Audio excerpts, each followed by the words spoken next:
Halo guys, jadi sekarang aku udah di FISIP dan aku bakal cari satu orang untuk aku tanyain tentang pengetahuan mereka terkait keperawatan.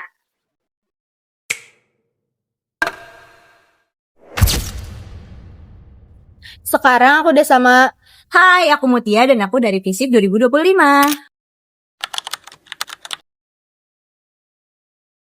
Muti. Menurut kamu perawat itu apa sih? Kalau perawat menurut aku itu profesi yang bertugas merawat pasien dan biasanya kalau perawat ini yang aku tahu itu dia sebagai yang suka bantu-bantu dokter kayak gitu. Apa tugas perawat yang kamu tahu? Kalau tugas perawat yang aku tahu, salah satu contohnya kayak yang kemarin pernah aku lalui waktu aku lagi sakit, waktu aku lagi jatuh, terus abis itu perawat yang membersihkan luka-luka aku dan kayak memperban aku seperti itu. Bagaimana sih citra perawat di mata kamu? Kalau citra perawat di mata aku, menurut aku balik lagi kayak tadi sih, perawat itu yang bertugas membantu dokter untuk mengatasi pasien seperti ini. Muti, apa sih harapan kamu untuk perawat ke depannya? Kalau buat aku, semoga perawat tetap ramah dan gak jutek. Karena kalau misalnya jutek, orang udah lagi sakit, kayak makin sakit deh kalau dijutekin. Gimana pandangan kamu terhadap perawat yang melanggar kode etik? Yang melanggar kode etik itu parah sih, karena kan kalau misalnya kita sebagai pasien kan juga kalau misalnya perawat melanggar kode etik tuh kita merasa nggak nyaman ya. Jadi menurut aku ya sebaiknya ada evaluasi tersendiri sih dari institusi yang membawahi perawat tersebut kayak gitu, diberikan sanksi agar tidak terjadi lagi ke depannya. Terima kasih ya Muti Terima atas kasih. waktunya. Bye-bye. Bye-bye. Halo teman-teman, perkenalkan nama aku Silsila Zraya. Aku bakal wawancarain mahasiswa FIKUI tahun 2023. Halo teman-teman, nama aku Trisha Sonia Krima, biasa dipanggil Trisha, dan aku dari FIKUI 2023. Menurut Anda perawat itu apa? Menurut aku perawat itu adalah salah satu profesi di mana dia itu bagian dari tim tenaga kesehatan dan tentunya punya peran yang penting banget dan selaras sama tenaga profesional yang lainnya. Menurut kakak, apa tugas perawat yang kakak tahu?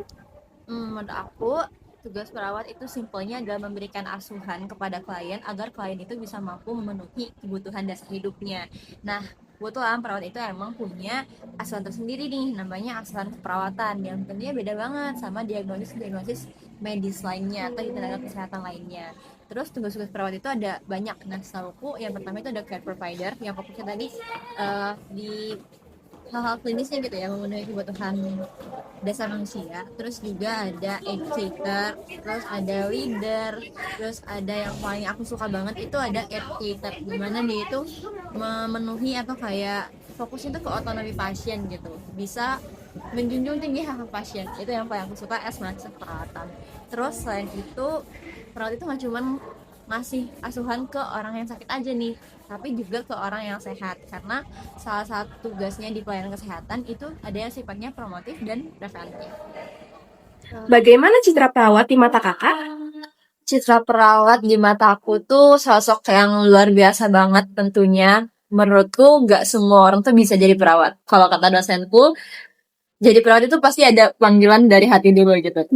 Nah, mereka juga selain harus punya kemampuan klinis untuk membantu pasien gitu, tapi juga harus punya sifat-sifat kayak altruism, di mana kita itu memposisikan diri kita di posisi klien, terus juga punya core thingsnya perawat banget, itu harus punya sikap caring, biar kita itu bisa, ya tadi memposisikan diri kita di posisi klien, sehingga kita bisa tahu nih apa aja hal terbaik yang bisa kita serve ke klien untuk kesehatan dan juga kesejahteraan.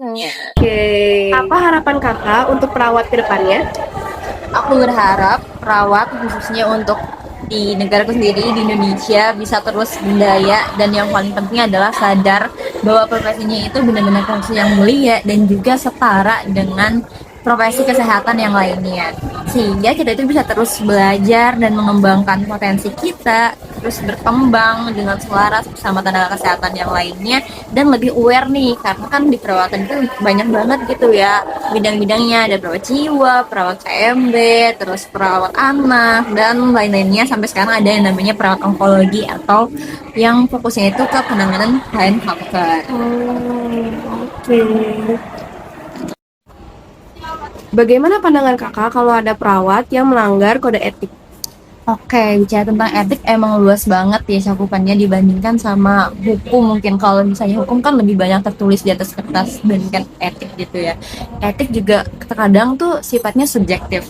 Jadi memang kita selaku perawat kan ada yang namanya kode etik keperawatan. Nah, jadi mungkin kalau dari aku harapannya yang pertama selaku masuk perawatan, semua perawat itu harusnya bisa mengingat kembali sumpah yang diikrarkan atau diucapkan sebelum kita benar-benar terjun menjadi seorang perawat gitu ya. Nah, dari situ juga kita kan selalu diingatkan untuk mengingat kode etik seorang perawat dan bagaimana penerapannya di dalam kehidupan profesional. Terus yang kedua, kalau memang sudah terjadi pelanggaran kode etik, yang pastinya nanti akan ada konsekuensinya. Tentunya hal itu harus diterima dan dicamkan sebagai teguran kepada diri kita, sehingga kita bisa legowo gitu ya, menerima konsekuensinya sebagaimana. Bagaimana peran mahasiswa dalam dunia keperawatan? Oke, bagi aku yang paling penting adalah yang pertama memenuhi kewajiban kita ya. Jadi kita harus belajar terus menerus dan mindful di setiap mata kuliah yang ada. Yang kedua, biasanya kita peka nih sama isu-isu yang ada, kayak isu lingkungan, kesehatan, politik, ataupun mungkin hal-hal yang berkaitan atau bisa mempengaruhi kesehatan kita sendiri. Dan ketiga, sebagai mahasiswa tentunya kita harus cakap untuk menyuarakan fakta ataupun pendapat kita. Kalau misalnya selaku perawatan ya, maksudnya kayak mantan perawatan, mungkin bakal di luar sana banyak banget nih di sosial media tentang hoax tentang kesehatan. Nah, kita harus bisa tuh ngasih fakta yang jelas ke masyarakat sebagai salah satu fungsi pelayanan kesehatan yang promotif. Baik, terima kasih banyak kakak sudah menyediakan waktunya untuk wawancara kami.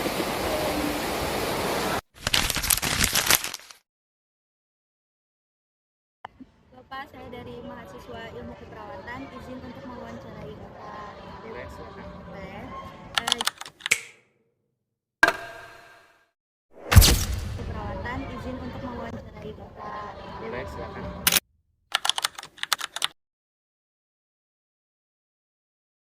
Menurut Bapak, perawat itu apa sih? Perawat itu adalah suatu profesi yang katanya profesional ya. Jadi intinya itu perawat untuk perawat yang sakit atau yang lainnya ya. Oh, seperti itu. Oke. Terus pertanyaan kedua itu tugas perawat apa yang Bapak tahu? Tentunya itu perawat kan biasanya ada di rumah sakit, terus ya klinik-klinik kesehatan. Nah, jadi fungsinya itu ya memang untuk merawat pasien yang membutuhkan kesehatan. Oke, kita lanjut ke pertanyaan yang ketiga. Itu menurut Bapak citra perawat itu kayak gimana sih? Menurut saya pribadi, citra perawat yang saya temuin selama di sini memang sangat luar biasa ya. Memang perawat itu sangat berperan membantu dokter, terus menjalankan apa namanya ya, tanggung jawab, yaitu merawat orang sakit seperti yang dikatakan tadi ya, merawat keluh kesah masyarakat yang tentunya membutuhkan pertolongan medis. Seperti itu sih, setahu saya. Terus harapan Bapak nih untuk perawat ke depannya itu kayak gimana? Harapan saya sih memang kan perawat itu kan tanggung jawabnya banyak ya, contohnya misalkan di pedalaman atau di mana ya, misalnya seluruh Indonesia kan, kalau perawat itu kan mencakup seluruh Indonesia ya. Harapan saya kedepannya semoga bisa lebih diperhatikan, intinya bisa lebih lagi, karena itu kan sudah apa ya, membantu banyak masyarakat intinya seperti Kayak itu. gitu, Bapak. Oke, terus pertanyaan terakhir nih, pandangan Bapak terhadap perawat yang melanggar kode etik itu kayak gimana sih? Kalau perawat itu kan memang ada sumpah ya, seperti itu dalam umumnya ya. Iya. Memang itu kan perawat itu kan suatu jenjang apa namanya yang profesional, bukan yang melanggar kode etik ya, tentunya harus di apa dijatuhi pelanggaran tersebut ya sesuai yang yang dilakukan perawat tersebut. Misalnya pelanggaran apa itu, terus malah praktek apa ya. Iya, siap. Seperti itu. Oh, seperti Ya, itu. sesuai konsekuensi apa yang telah Yang udah dilanggar. Ya, betul, Iya, seperti itu. betul. Oke. Cukup sih Pak. Cukup ya. Ya, terima kasih banyak Bapak. Sama-sama.